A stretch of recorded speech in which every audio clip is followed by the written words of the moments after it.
morning, everybody. Welcome to my channel. My name is Colleen and I am happy to be in my kitchen today. I'm getting an early start today because it's going to be another really hot day where we live. So I thought if I got an early start, then I should be able to get this project done before it gets too hot in the daytime. So today I am going to work on a couple of bread recipes, and you seem to have enjoyed the bread maker recipes in the past, so I have a couple more for you. And today we're working with potato bread, and I hope that you enjoy them. I'm going to gather up the ingredients for the first recipe, and then I will be right back.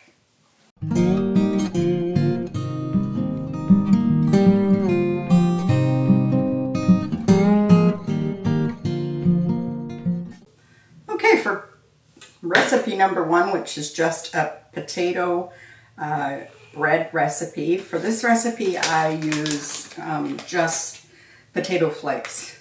You can use your favorite. This happened to be what I picked up in the grocery store. Today I'm just going to use the home style potato, so it's plain, but there are all different kinds of potato purees. This one is a roasted garlic, so you can actually add flavor to your potato breads if you're using potato flakes rather than using cold mashed potatoes. Nothing wrong with doing it that way either. So I'm going to get started. The first thing that I like to go into my pan, the pan on my bread machine, is the liquids.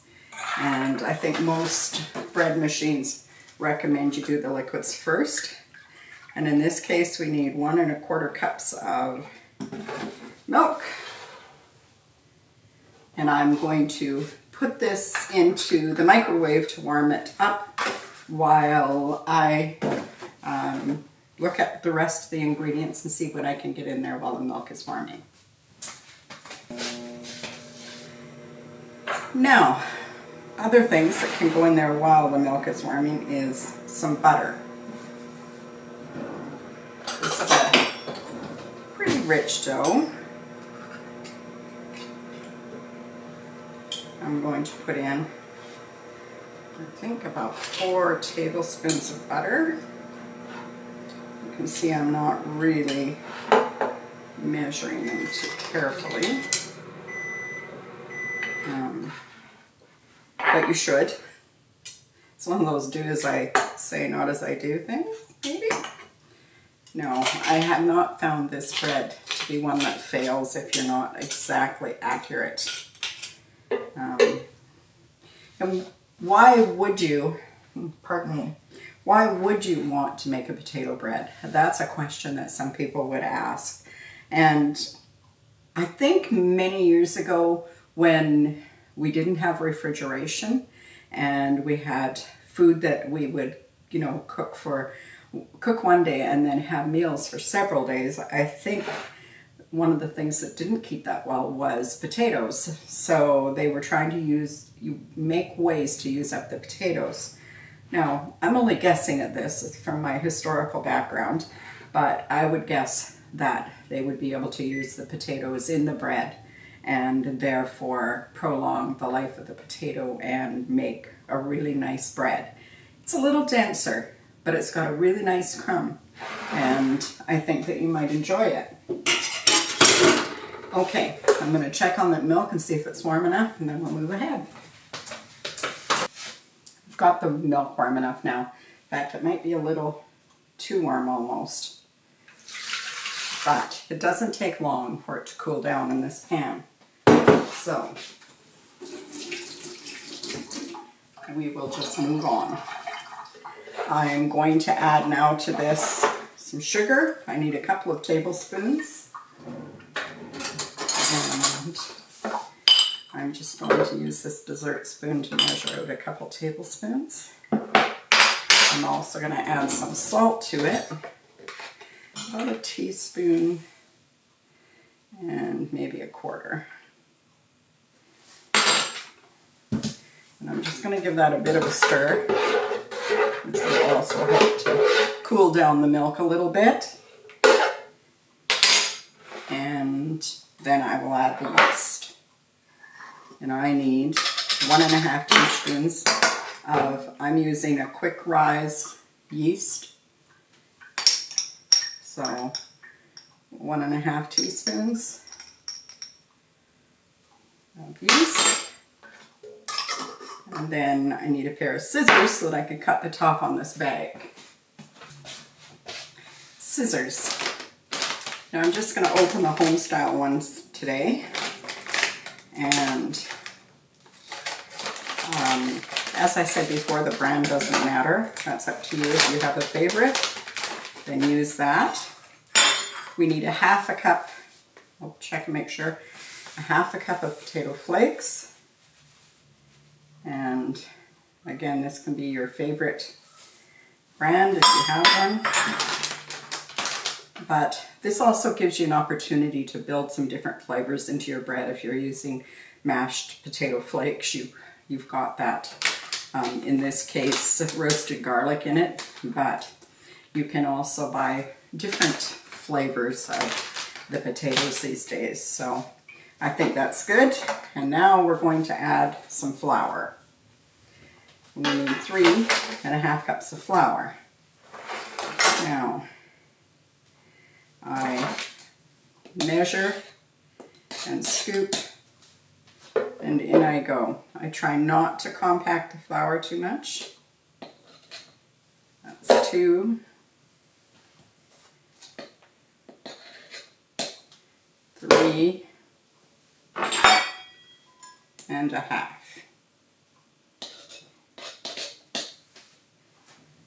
Now, I think that you'd really enjoy this bread if you give it a try.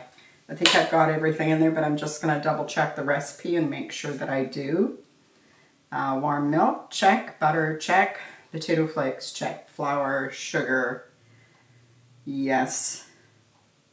You could also at this stage chop up any herbs you might have in your garden that you particularly like to cook with or the flavor of, and you could put the fresh herbs in here at this time too. I would put maybe 1.5 or 2 teaspoons. You don't want to overpower it. I've got the yeast in there, not yet. Yes, I did. What am I talking about? And so everything's in the bin. Let's put it into the machine. My old Hamilton Beach has come to the end of its life. I hear crazy sounds coming out of it, so I have ordered a new one. But for today, to get through these recipes, I'm going to use this one, and I am going to keep my fingers crossed that it works out, that it can get through these 2 recipes today. It has literally made me hundreds and hundreds of loaves of bread, so I did not hesitate when it came time to go to Amazon and order a new one. I am not sponsored by Hamilton Beach, nor am I being paid to say so, but I just find this a great product, and that's why I would endorse it.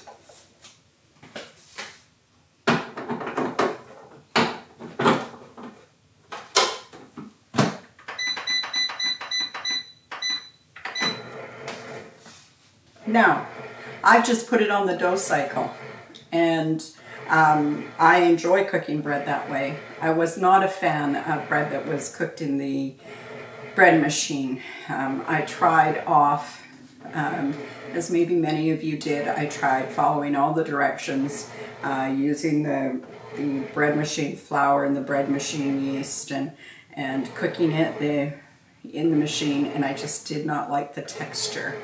And I didn't like the crust on the outside, and I wasn't fond of the shape or the hole in the bottom of the bread.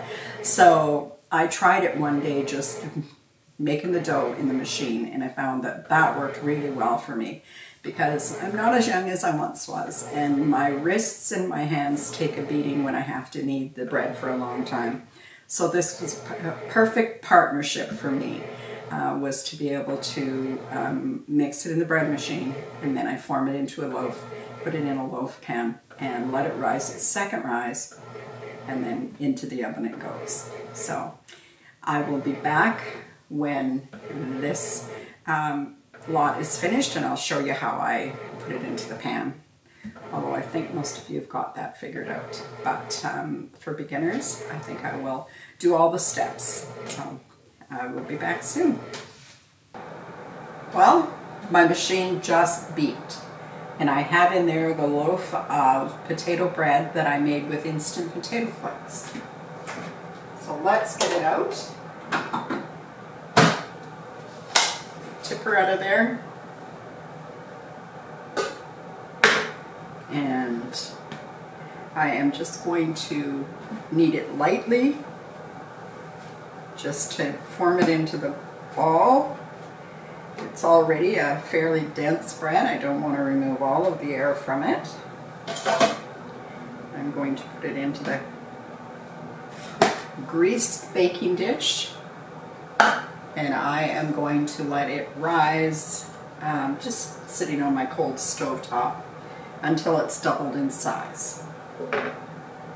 In the meantime, we can move on to the next bread. Now, I'm not even going to clean this pan out. It's going to have potato bread go back into it. That way you can, continue to make bread throughout the afternoon and get it done pretty quickly if you want to make 2 or more loaves in a day. Neighbors appreciate it. So if you want to gift your neighbor something simple that they'll really enjoy, think about a loaf of bread. They always appreciate that. Okay, so we start off with our liquids as we always do. And this is a sweet potato bread.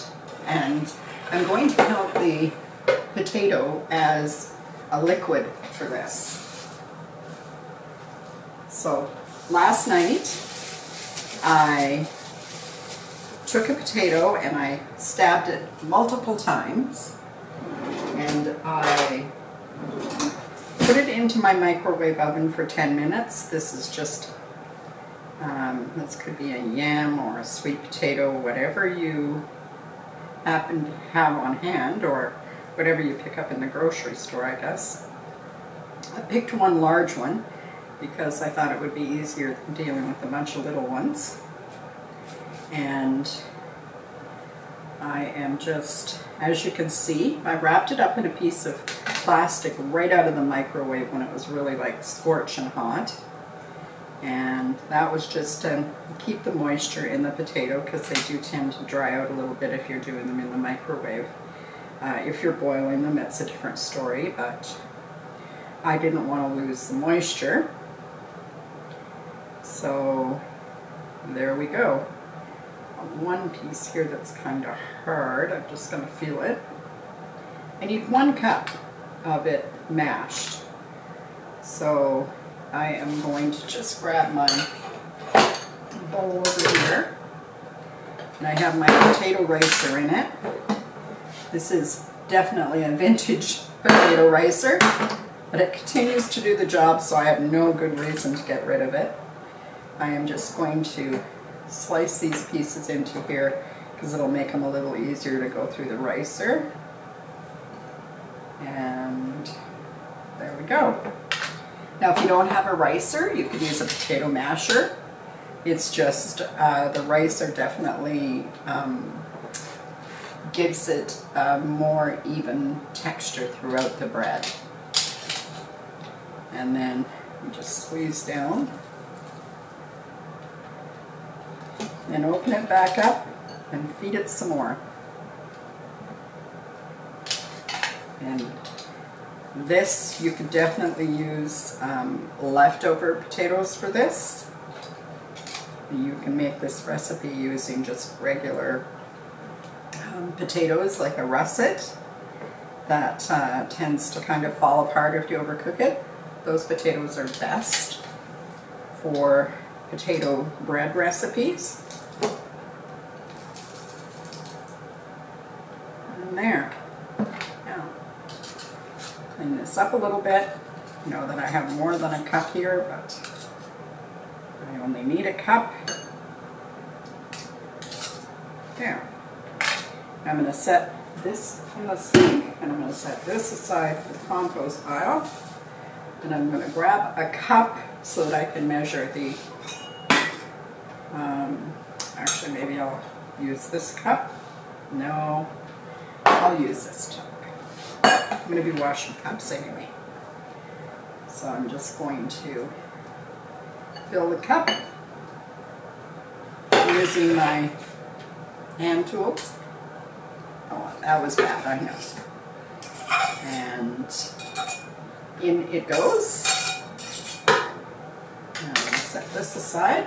I'm going to wash this up because I'm going to need it again. It also gave me a chance to wash my hands. But I'm going to need this for the flour. So there we go. Now we're going to need some water in this. I'm just going to check and see what it says because I have only made this recipe twice before. So yeah, it says a half a cup plus 2 tablespoons of water. Well, I found that I needed 2/3 of a cup of water, and if you measure that out, a half a cup plus 2 tablespoons gives you pretty close to 2/3 of a cup. So I'm going to go with 2/3 of a cup, and I am going to put it into the microwave to heat it up. I use my microwave a lot. Now, also in here we need 4 tablespoons, no, sorry, 2 tablespoons of butter. So let's get that in there. I'm using a dessert spoon, which gives us a pretty good measure actually. Here I am telling you that you should pay attention to how you're measuring, and here I am just kind of doing it all nilly-willy. Oh well. I'm sure in your kitchen you do it nilly-willy too. You need a teaspoon of vanilla. I found this recipe a long time ago. Wish I could remember where I found it, but one of the things I found with it when I was trying to make the recipe and make it be a success was that it was too dry. The original recipe calls for 4 cups of flour, but today I am going to use 3.5 cups of flour. Real life problems. Okay, I'm going to pour the warm, it's lukewarm water, into the pan. And I'm going to add some sugar to this because we need to activate our yeast. So we're going to need 1/3 of a cup of brown sugar. Into the pan it goes. And then I am going to add, let's do the yeast next. That seems to make the most sense. I need 2 teaspoons of yeast.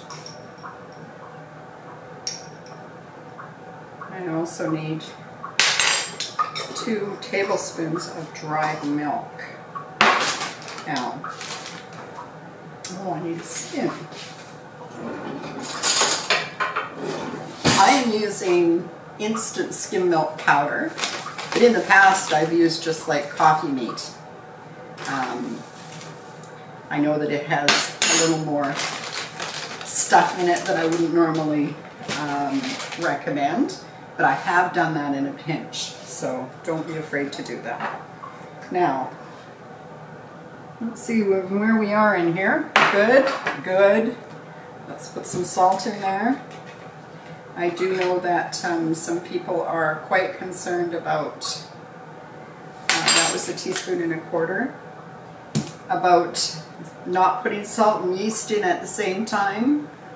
But in these machines you can put the salt in one side and the yeast in the other side, and by the time the paddle has gone around 4 times they're all mixed together anyway, so I'm not quite sure what that's about, why there's so much fuss about it. But there must be a reason.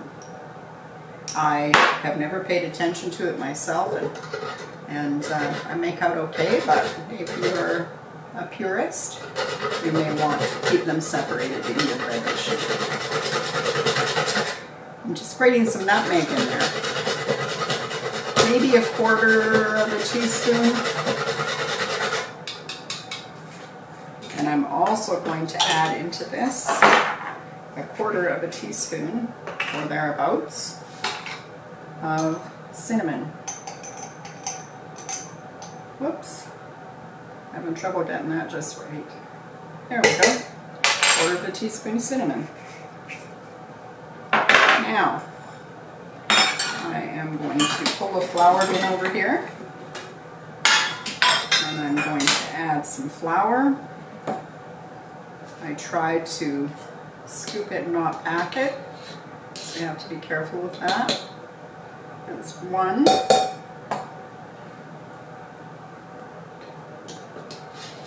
2. 3. And a half. Now, as I said, the original recipe called for 4, but I am not recommending that. I'm going 3 1/2, and we'll see how this loaf turns out. Okay, I think we got it all in there, but I'm going to just run through the recipe to make sure that I do, because as I said, I've only made this recipe a couple times before. Water, vanilla, potatoes. Potatoes are in there, flour, cinnamon, nutmeg, butter, brown sugar, salt, yeast, dry milk. It's all in there. Okay, now I'm going to put it into my bread machine, and we're going to put it onto the dough setting and let it run the cycle, which is 1 1/2 hours. And in the first 10 minutes it mixes and kneads, and after that then it rises the dough for its first rise. So, handy dandy machines. Well, the second loaf of bread is now out. No, it's not out yet. It's ready, and I'm just going to take it out, form it, put it in the pan.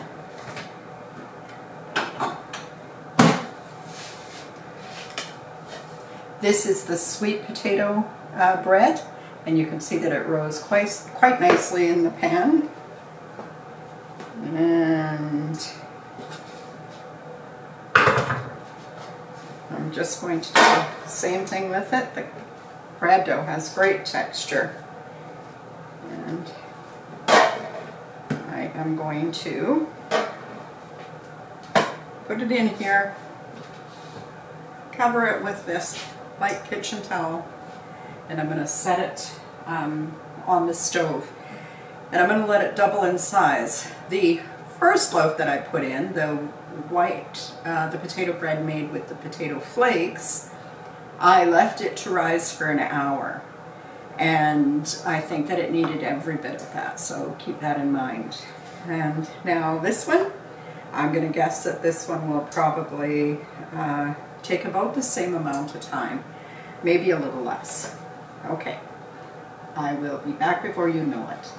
So here is the first of the 2 loaves of bread. This one is the potato flakes. You can see that it gets beautifully brown and crusty. It doesn't rise as much maybe as a traditional loaf of bread, but it certainly is tasty. I wouldn't say that I can particularly taste the potato in it, but what I can say is this is a beautiful, dense bread that's really good for sandwich making. And there's loaf number 1. We're just waiting for loaf number 2 to finish rising, and we'll get it in the oven and come back with the results of it as well. And that won't take long. And here we are with the wonderful sweet potato or yam bread. Either would be good, I believe. And I am just going to give it a quick hot go over with some butter, because I don't like the tuff to be too crispy. There we go. Now I'm going to tip it out. I could have definitely done this the other way around, but here we are now. And I'm going to tip it out. It's beautifully cooked. You can see the color's a little different. It's more orange. This is the earlier loaf that's just plain sweet potato, or plain, sorry, potato. And then This is the sweet potato. Now I'm glad that I adjusted that recipe and made it my own, because this is a much bigger loaf of bread. Let me see. If I pull these over, you'll be able to see as well. So definitely increase the volume by making sure that the dough wasn't so thick. So I'm going to set these aside to cool, and when they have, I'm going to come back. I'm going to slice each one so that you can see what they look like inside. This one smells really great. I think I'm really smelling the nutmeg probably and the cinnamon, but so far smells really great. Well, these two are cooled off enough to give a cut to. So I'm going to start, I'll start with the just plain potato bread, and I think I could have let it rise some more, but this is what we have. You can see it's dense, but it's moist. It's well cooked. Sure smells good.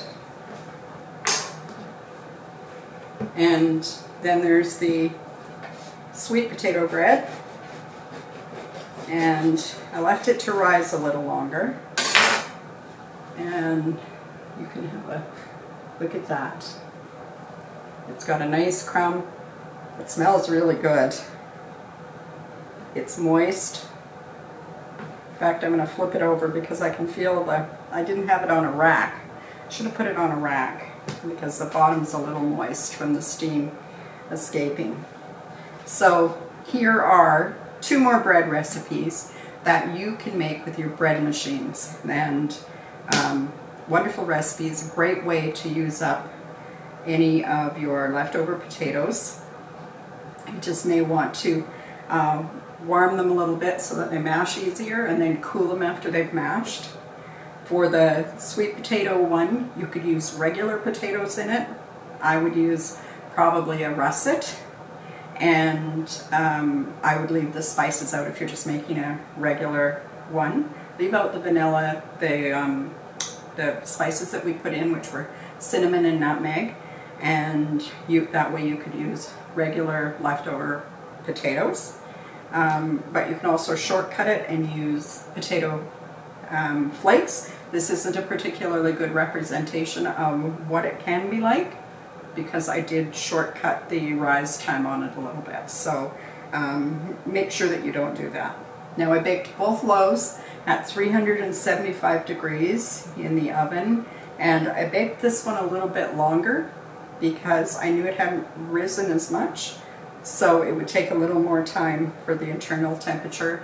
I use a thermometer on it, but I did time them for you today, and I had the sweet potato bread in for 40 minutes, and the flake, the regular potato flake one, I had it in for 50 minutes. So that's the difference. So I hope you've enjoyed this video today, and that this will inspire you to get out your bread machine and make more bread machine recipes with that tool that someone either gifted you or you bought for yourself and weren't quite sure what to do with. I will see you again soon on the next one. I hope you've enjoyed this video. If you have, please give it a like and share it with your friends. If you haven't already subscribed, please do that as well. That would be wonderful. And I will see you very soon on the next video. Take care, everyone. Bye-bye.